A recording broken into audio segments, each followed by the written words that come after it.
Alors, quand j'ai commencé à m'occuper de l'accès au traitement en Afrique, c'était en 96. Il n'était pas question de soigner les malades africains parce que les médicaments coûtaient trop cher.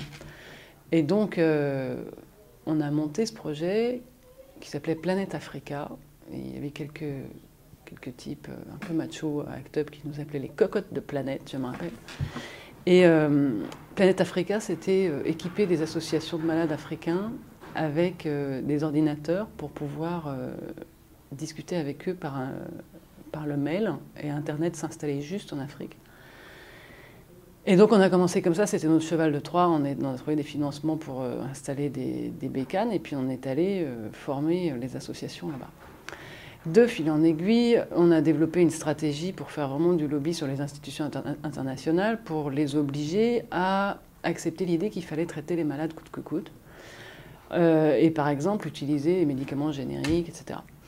Et dans toute cette grosse stratégie d'influence qui a duré des années, disons de 97 à, je pense que la victoire c'était en 2001, quand on a vraiment réussi à inscrire ça dans l'agenda international des bailleurs de fonds et tout ça, il y a eu plusieurs étapes, et il y a une étape dont je me rappelle très bien, qui était assez marquante, c'était la conférence internationale sur le sida à Genève, je crois que c'était en 99. Et en 99, il s'est passé deux anecdotes assez sympas. C'est que d'une part, le seul type de l'ONU-SIDA, de l'agence de l'ONU qui s'occupait de SIDA, qui était préoccupé par l'accès au traitement et qui lançait les tout premiers programmes d'accès au traitement ARV, il est venu nous voir un jour en nous disant ben voilà, j'ai une conférence de presse à telle heure, à tel jour, et est-ce que vous pourriez venir me taper sur la figure, s'il vous plaît, ACT UP, parce que ça m'aiderait beaucoup. Voilà. On avait un petit peu les mêmes objectifs, lui et nous, à l'époque. Et lui, il n'était pas soutenu dans son agence, et il avait besoin, quelque part, qu'on l'oblige officiellement à agir. Et donc, évidemment, on ne s'est pas fait prier, on l'a fait. Et puis, quelques jours plus tard, la même chose est arrivée avec la Banque mondiale, parce qu'on faisait des efforts pour contacter les gens et faire pression. Et donc, la Banque mondiale, un type de la Banque mondiale est venu nous chercher et nous a dit, ben voilà, il va y avoir cette session-là, il va y avoir pas mal de gens importants, dont un type de la Banque mondiale qui est un allié, qui est un pro-accès au traitement au sein de la Banque mondiale.